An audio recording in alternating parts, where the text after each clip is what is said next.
Go! Good morning, ma'am. Good morning, everyone. So this is my topic, continuation from Miss Limpuna. So for children with attention deficit and hyperactivity disorder, it is a neurodevelopmental disorder that affects a person's ability to focus, control impulses, and manage hyperactivity. So, the common attribute of individuals with ADHD is the inability to pay attention and to keep still and keep quiet. So, kanina mga student na nabitaw special needs kay dito sila ka-focus sa isa ka certain thing, bitaw mo itong pabago-bago, bitaw sila o gubot sila gani. Basta gubot ang ilang.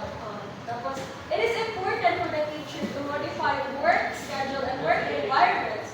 The more difficult and challenging tasks should be done in the morning. Kay in the afternoon ko, no, kanina mga bata, kay kapuyo na bitaw sila. O, kanaang sa first majud do, kay as a teacher, kay mag-background checking majud ta sa atong mga students. So, ganipod, dili daw nato sila ibutang dool sa mga portahan, sa window, kay kan bitaw kana dali sila ma-distract. So, mas kan ko na, mas effective ko no, around na dool sila sa table sa teacher. So, next please. The teacher should also teach students strategies for paying attention, like telling them to keep an eye on the teacher when explaining or giving direction. So, as a teacher, ato ulit sila tutukan, mga atong goal, tabangan nato sila para makuan bitaw ang ilang needs. So, these students are hyperactive. So, mga hyperactive ang mga naay students nga naay special needs nga ADHD. So, teach, encourage, and always remind pupils of appropriate classroom behavior. And it is important to create a structured environment with clear expectation of appropriate behavior. So, kay inclusive education naman magtibo man jud ang mga student guys na special need o normal. So, as a teacher, dili na ta mag-focus ato mga student na diverse gyapon ni atong i-educate ang atong mga students na kuan bitaw nga dili dapat mag-discriminate ani ng mga bata. So, as a teacher, makatabang ang ways na para makatabang ka o ways na pagtudlo sa mga students na like ADHD is structure and routine. So, create a predictable and organized classroom environment. So, mga itong mahutinong kainan, no? So, clear schedule or visual aids and consistent routines to help students with ADHD. So, maghiwas ang tadere o kana bitaw to-do list para bitaw kuan bitaw nila nga kanang proper bitaw ang ilang kay kani mga sunod-sunod kay para dili pareho adto kay di baya sila ka-focus og isa ka putang to pero si-check na lang nila kung nabuhat ang nila or wala. So next. So for children with autism. So children with autism are characterized as having impaired social skills. They cannot interpret social cues, those the tendency to behave inappropriately. So kanina mga bata mostly nakuha na kana ni vlogger dito anak ni Mami Missy si Jace. Kuwato siya, kana ang 7 months pa, anak na siya, dili siya premature siya na bata. Tapos, habang kuwan bitaw na kita sa iyang mami nga, hantod na ka, kuwan bitaw na, kanang kuwan dyan iyang development, bitaw tawagin siya sa iyang mama, tapos dili siya maghinuktok ra ang bata, tapos dili siya ganahang mga, mutungon na siya o kailan niya, di siya ganahan makipag-socialize, pero kanina bata kay kuan mo gud pa-therapy bitaw sila tas si Jan tapos kuan adto na improvement jud siya nakita pero mo naging mahal kayo kuan pa-therapy at mga bata. So in teaching certain concept, the use of visual like pictures, object, photographs is highly recommended for students with autism. So next please. For children with a social and behavioral disorder, Mr. Panimugan, can you please read?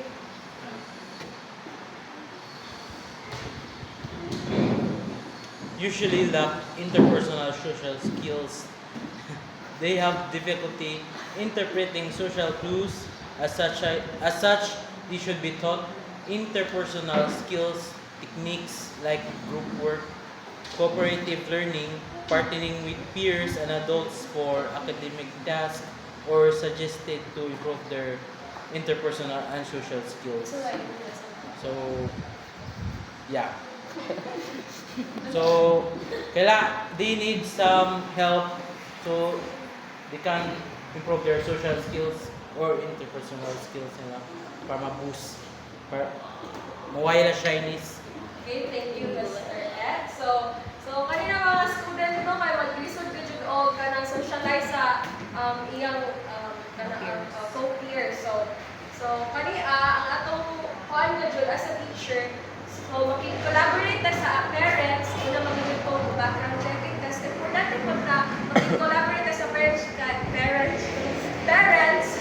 kung unsay reason nganong ingana dito ang kuan sa bata, and then ang mga kuan dito makatabang or ways of teaching nato na kuan social skill groups.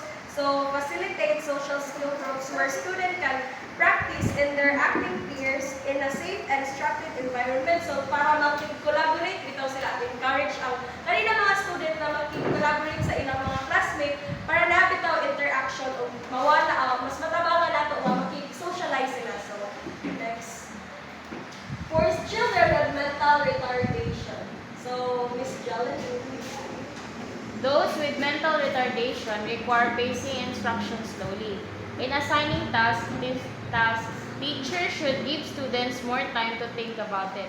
This will allow them to experience success. so kanina mga bata no kay hina jud ang ilang kuan bitaw mental. So one of example here is kanang mga bata nga may Down syndrome. So kuan ang dili sila tawag ani kana di sila kasabot dayon og kana ang kuan bitaw. Tapos kani ang makatabang diri di ba na kuan nato sa EDUC-5 na makahimo ta og IEP or individualized education plan for student kanang mga inani kay para makater nato sila kung para mas matabangan nato nga kay kuan man ni diverse kuan bitaw ni diverse learning na. So lahi-lahi mga jud ang kuan ana ng mga bata. So mas matabangan nato may mga student kanay mental retardation by kana ang doing IEP. So magamit ta og mga visual aids such as pictures, symbols, or schedule to enhance communication and comprehension para sa mga student na mental retardation. So, as a teacher, you know, we should be patient on their progress and celebrate ng mga small bitaw nila nga things nga makita nato nga naana bitaw progress tungod sa atong pagtabang nila. So next please.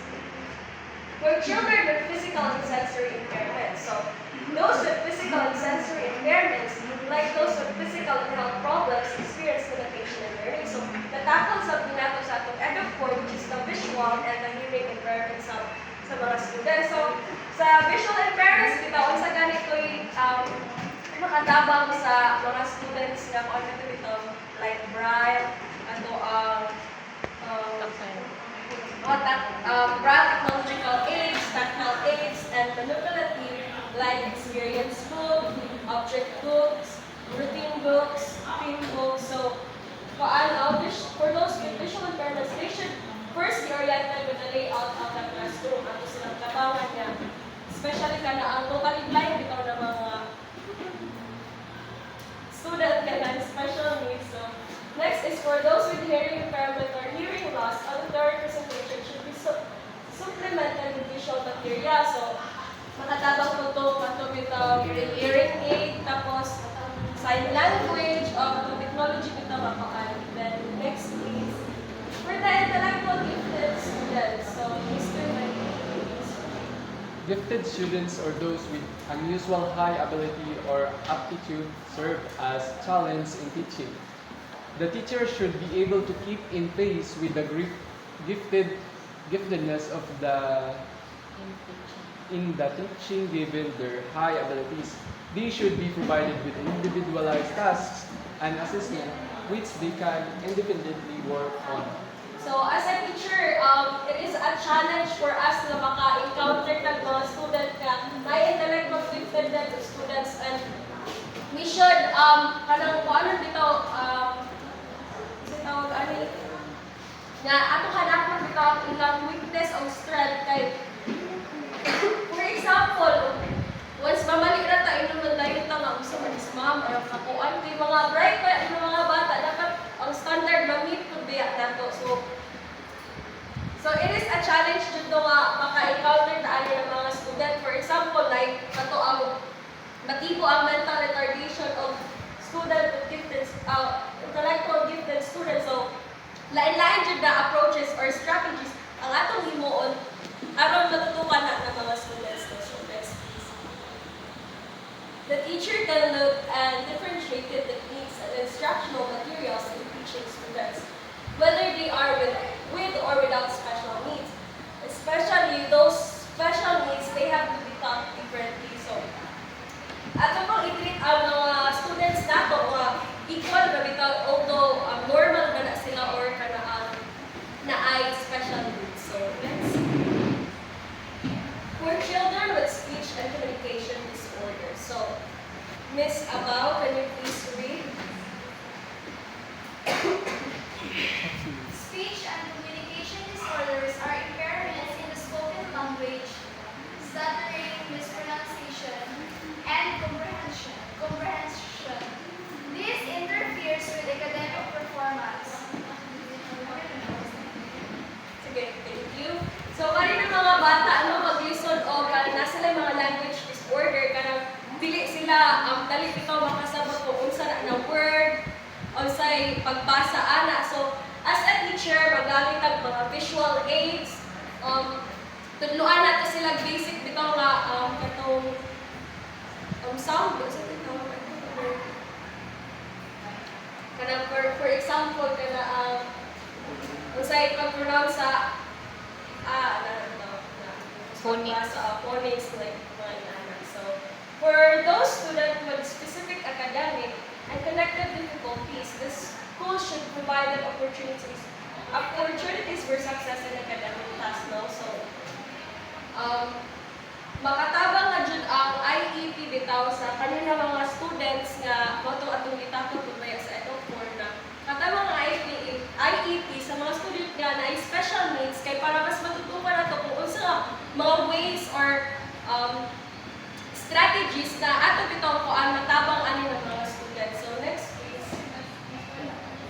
Teachers should set smaller and achievable objects which when achieved gives the pupils feeling of success more motivation. So mao to motivate na to ang mga student ko na magani sila kanang small success or small things nga na progress na makita nato ato jud sila appreciate o hatagan bitaw mas motivate sila, diba?